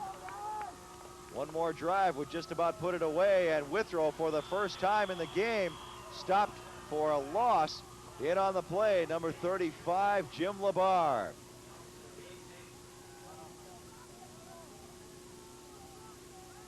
Yeah, you don't see that happen too often. Here we're going to see it again. Just broke down. Excellent defensive pressure by Mahtomedi. Dropped him for 5-yard loss. And although Labar made the play, credit Brad Hansen for stopping up the line. Withrow will come out, and going in for Centennial, Rich Menny. Menny will play the tailback position now on the 3rd and 9. Second man through, and this is Montague. Montague with the first down and a little bit more. Stopped by Thole, but not before a first down was gained on the 3rd and 9 play. All right, boy, they are just running everything. That was about the 3rd guy around.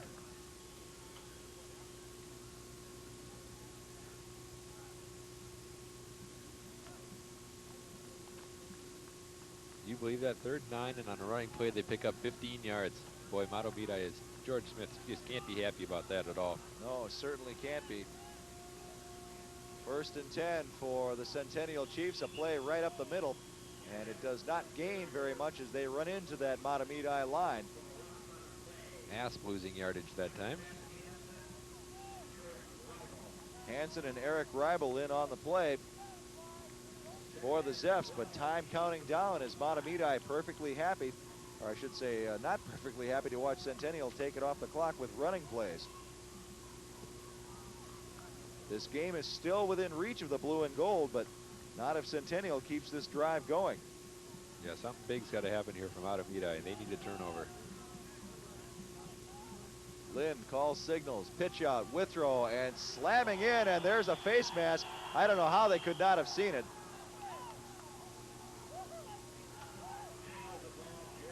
Well, I think that was just about obvious to everybody except the men in the striped shirts, Steve. Well, there a was loss in the play. And there was an official standing about 5 feet from it. Slashing in on the play, number 24, Jason Zimmerman. Makes it a 3rd and 17 with 7:17 left on the play, or in the clock.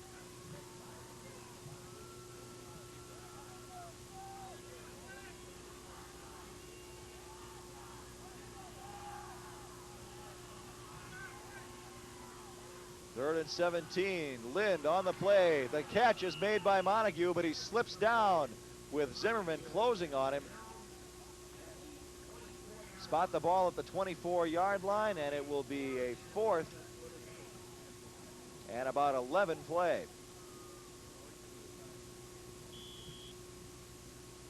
Wonder if they're gonna. Oh, there you saw the replay. Or it was, yeah, he just kind of slipped down. Back coming out of the backfield was Montague. I'm sorry, I was just looking to see if they were maybe gonna let Muehlbauer try it. Well, certainly not. They'll try and keep it on the possession. The possession right now more important than the points for the Centennial Chiefs. Mahtomedi brings up 7, 8 now, and back to pass is Lind. Lind may have a man open, and the catch! Unbelievable! Montague again coming out of the backfield, and I'm telling you, that ball was perfectly thrown. Very well covered, and Lind just put that ball exactly where it had to be, and Montague dove and made a beautiful catch on it. That is the 4th catch by a Centennial receiver that has taken it away from the Mahtomedi defenders. Watch this again. He's looking at him the whole way and put the ball right there where it was so well covered. You can't ask any better than that. Oh, Zimmerman had one taken out of his hands. A couple of other players have had it taken out of their hands, and that one, that and the pass to Carlson on that slant, you can't do it any better. 1st and 10 for the Zepps. First man through, here is Asp, and Asp dropped, but not before he gained a few yards. That's Withrow on the carry, I'm sorry. Zimmerman on the stop, but not before 6.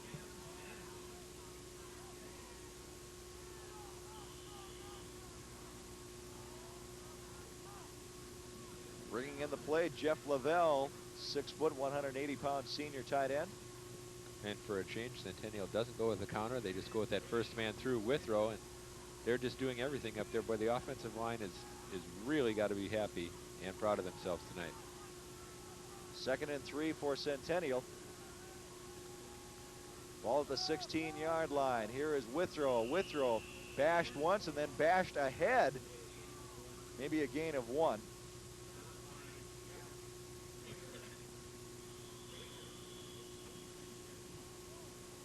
.452 left on the clock, a timeout on the play. Officials timeout as there is a man down on the field, and it's a Centennial Chief.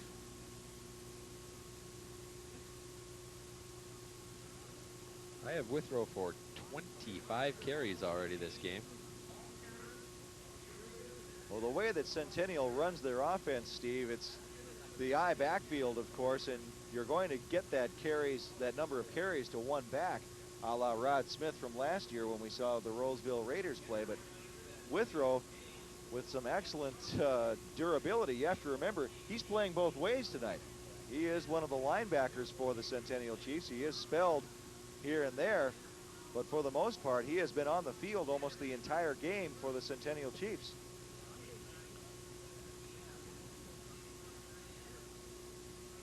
Well, with time stopped and with a Centennial player being looked over in the middle of the field, we will take this timeout. Centennial driving, 4:52 left on the clock. They have the lead at 19-8.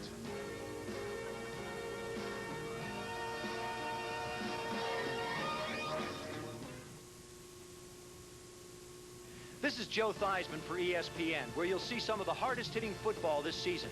Join Mike Patrick and me for NFL Sunday night action all season long, right here on ESPN.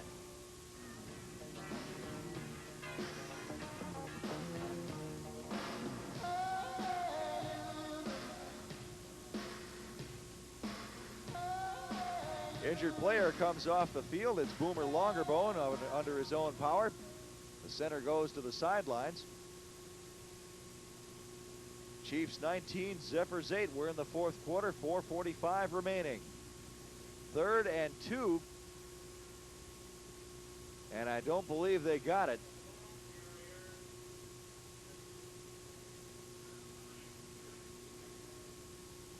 Withrow with another carry, just a couple of yards on the play, a yard on the play, if that. And they're going to kick the field goal. Well, right in close. They are at the 5-yard line. They could have gained a first down by crossing the 1. But as it is close in, they will send in Muehlbauer. Try to put it through. 22-yarder. Muehlbauer has the ball down. The kick is up. Plenty of height, plenty of distance, and it's good. 22-yard field goal by Bob Muehlbauer, and there again, Steve, you mentioned it, the effectiveness of having an excellent field goal kicker. And it probably won't come into play in a game like this, but a team like Mahtomedi that doesn't have a kicker, even for extra points, you're really kind of limiting yourself because you have to score when you get the ball in, say, from the 20-yard line in. And boy, with somebody like Muehlbauer, you got a real good chance of getting 3 points on the board when otherwise you might end up with nothing. And you have to think to so many games that we have seen decided in the final seconds where a field goal kicker wasn't available. And I think back to the semifinal game between Apple Valley and Stillwater a couple of years ago where Apple Valley had a kicker. He did not get a whole lot behind the ball, but he got it through the uprights. Apple Valley wins it 22-21 over Stillwater. They won the state championship that year. Well, like I say, it says 3 points in the paper the next day. It doesn't say how it went through. Ball tipped by a Mahtomedi Zephyr. It goes to Zimmerman, and Zimmerman upended just short of the 40-yard line. Let's see here, Mahtomedi with not much time. Zimmerman comes up hobbling a little bit. Mahtomedi with not much time, and Manny has only completed 1 pass today. So passing is really not their forte, but they've got to put a lot of points on the board in a real short amount of time, being down by 14. Or what, 15? No, what are they? A lot. Manny on the draw. It's Brockberg, and he crosses the 50-yard line. He has the first down. 12-yard play for Brockberg. I was a criminal justice major. Math was never my my forte. Nor mine, but I still do this job. Time counting down on the Zephyrs. They have all their timeouts. And it's a pitch out to Thole, and Thole carries across the 45-yard line.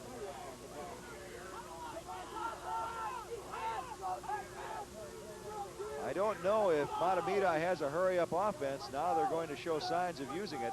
No 2-minute warning, of course, in high school ball, so the only way you're going to stop the clock is an incompleted pass. We're getting the ball out of bounds. And getting the ball out of bounds, of course. First down will stop it only momentarily. 2nd and 6 for the Zepps. Manny back to pass. A lot of time, but he misses his target. Looking for his big tight end, Chet Springborn.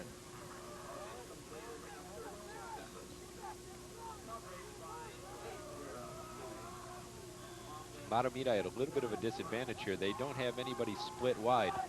When you run from a double tight end formation, that just allows Centennial to pack it in more and get more coverage and double coverage on the people that they do send out.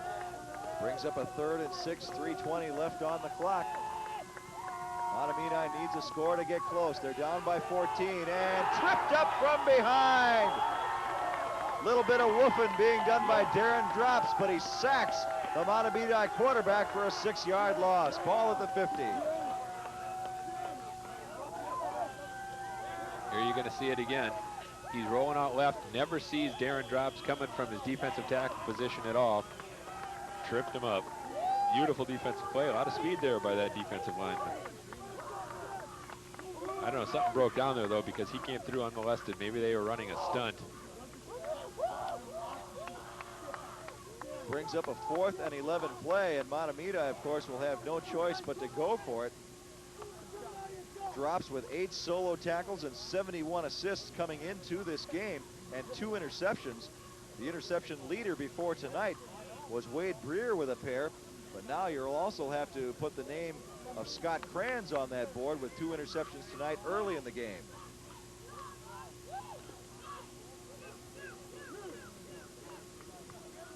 Boy, to look back on Muehlbauer, Steve, mentioning him as a weapon once again. 27 points in the game in the season before coming in tonight.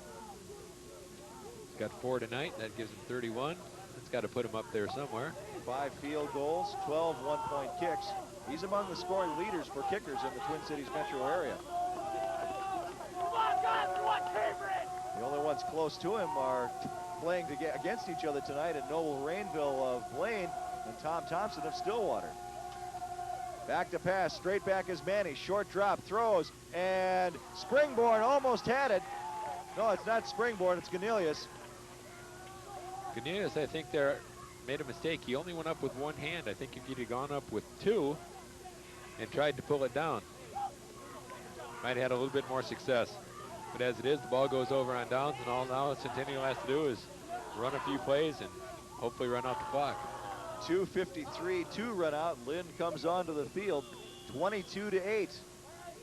The Centennial Chiefs over the Mahtomedi Zephyrs, along with Steve Glynn and producer Bob Kraus. This is Charlie Stelling. We hope you're enjoying our game on KABL 52. Hold it, they lied to me. They said I was producing this game. Well, with all the injuries we have suffered, that was the final decision, I guess. So, producer Steve Glenn, my apologies. I bow to you. Here is Withrow. Withrow cuts inside. He never changes his style, does he? Another 40-yard line. Holy cow. He's having a career night. Well, if you're going to have a career night, this is the kind of team to have it against. Your arch rival, so to speak. Centennial and Mahtomedi matching up in a lot of big battles over the past years for the Tri-Metro Conference title. Tonight it's a battle for 3rd place, as Orono and Farmington have the first 2 places. But it seems to me, Steve, that one team is going to go into the playoffs with a big boost, and the other has to look at themselves and say, are we really ready for the playoffs? And Derek Lind, who is playing defense, comes out. And in his place goes Steve McNamara. McNamara was the starting quarterback for the Centennial Chiefs at one time, but was hurt in the Orono game and was not able to make it back full strength. Off the field is Jeff Campbell for the Zephs. When the clock starts again, it will be a 2nd and 11 play. No, that should, yeah, that's right. 2nd and 1.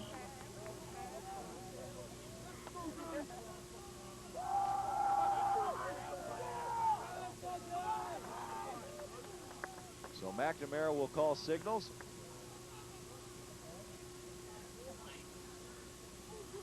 And here is Withrow. Withrow stood up and stood up hard by Mark Wojcik.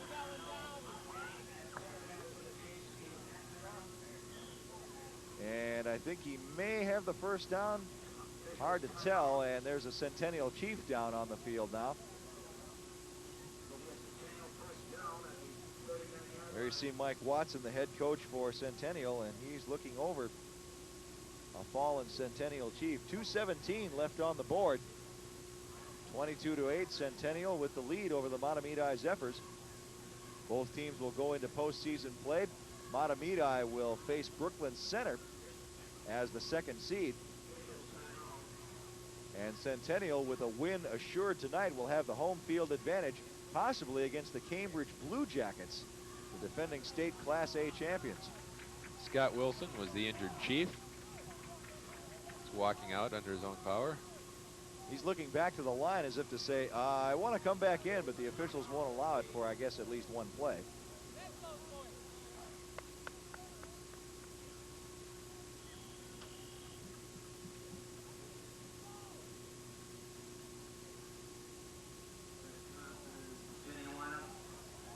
Red Johnson goes in for him. Longerbone is back in, I should mention. He came out after a ding a little earlier. Time will start up on the clock once again. McNamara gives it to Withrow. Withrow bursts into the secondary, and he has pretty close to first down yardage. He may have the first down. Yeah, he's past it. He picked up about 12 there. Brought down by Smith.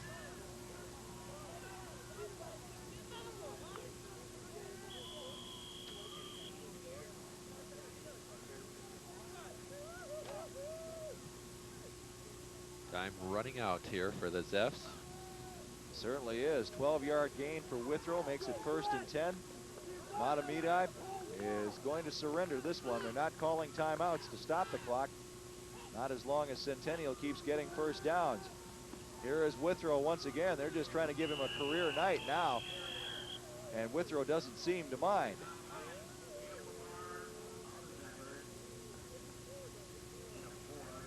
Now the first time out of the half for Mahtomedi called after Withrow's 6-yard gain.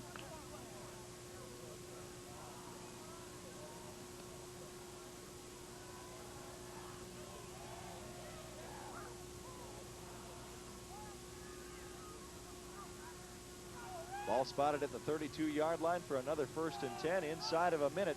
49 seconds to go here in the game. Withrow trying to get himself some more yardage. Breaks up the middle, and he's caught by the last man who could possibly have stopped him.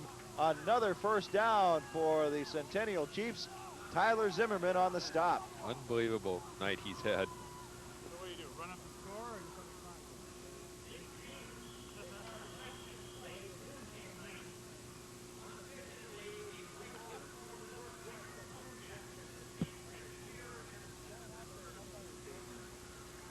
Well, you just look at Withrow's numbers, 10, 12, 6, 15 on his last 4 carries. Another first down. More importantly, they give it to Withrow, and Withrow tripped up behind the line by Jim LaBar. And that should pretty much end it. Now, what it is that I think they're trying to get him a score, but it's not going to happen. Centennial instead will go into the locker room with a 22-8 victory on Parents' Night. The home crowd goes nuts. The Centennial Chiefs have taken 3rd place in the Tri-Metro Conference. They will face the Cambridge Blue Jackets in region play next week. 19-8 your final. We'll have the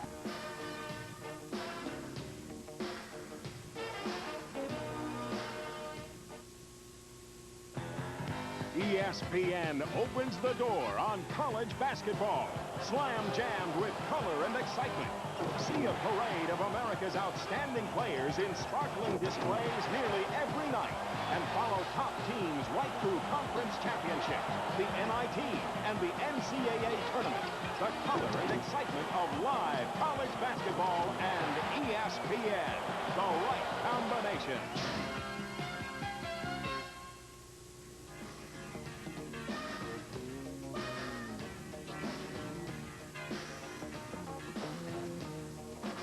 final score, the Chiefs 22, the Zephyrs 8, as the Tri-Metro Conference Gold season comes to an end here at Centennial High School, with the Chiefs taking the victory over the Mahtomedi Zephyrs.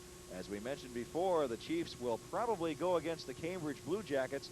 The win here tonight ensures a home game against the possible opponent, the Blue Jackets. For the Mahtomedi Zephyrs, they go into section play, possibly against Brooklyn Center as the #2 seed. So a very important game for both teams, but Centennial tonight, Steve, on the ground, they were just so impressive.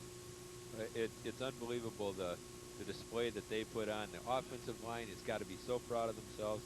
Opened up just gaping holes. There was very little work, actually, that the running backs had to do. It was just a matter of running through the holes and beating the defensive backs, but they just did a fantastic job. And again, I mentioned it a couple times, it's set up by Lind being able to throw the ball as successfully as he was. It just opens up the whole defense and makes everything go. Let's take a look at the statistics tonight as we look at a virtually empty Centennial Chiefs field. And there is the story right there as far as rushing is concerned. You said the passing opened it up, but Withrow with a career night tonight, unbelievably, 180 yards, but no scores. They were desperately trying to get him in the end zone at the end of the game, but He ran up his total to 180 yards, and I believe that surpasses the entire offensive total for Mahtomedi tonight. Yeah, it does by far, actually. You said it all. Withrow just having a career night, and it's too bad he didn't score, but I think he's going to be pretty happy with his 180 yards. I tell you, it took him 32, 33 carries to get it, which, you know, it's about his average of 6 yards or so. But he's going to be a sore young man, I think, tomorrow morning. He's going to need a whirlpool or two. You see, Asp with 20 yards, he really didn't carry the ball very much, maybe about 7, 8 times the whole game. Montague, who's not on your screen, had a pretty decent night. He picked up somewhere around 50 yards. And definitely a good night for Montague. He usually averages 8.5 yards a carry, 34 yards, 34 carries and 282 yards coming into the game. So a good trio of attackers for the Centennial Chiefs against these Mahtomedi Zephyrs. Now let's put up the passing statistics for tonight's game. And that basically is the other half of the story here at Centennial Field. Lind 7 for 9 for 87 yards, no TDs. But those 7 completions basically opened up the rest of the offense. And I'll tell you, he threw a couple of beautiful passes that had to be thrown exactly where they were, and his receivers were making some fine grabs. There you see Manny's totals, 1 of 11, 24 yards. Excuse me. He just did not, just didn't have it tonight. He's a much better passer than those statistics show, obviously. And Centennial, I think, was just ready for what Manny had to do, or wanted to do, and they just shut him completely down. 2 interceptions early in the game by Scott Franz basically made that story possible. So what we have here is Lind with a great night, 7 for 9. One of those incompletions was actually an interception hauled in by Mahtomedi, and Centennial takes a very convincing 22-8 victory over the Mahtomedi Zephyrs. For Steve Glynn and producer Bob Kraus, this is Charlie Stillick thanking you very much. Once again, your final, Centennial 22 and Mahtomedi 8. Good night, Maura. Good night, Kevin.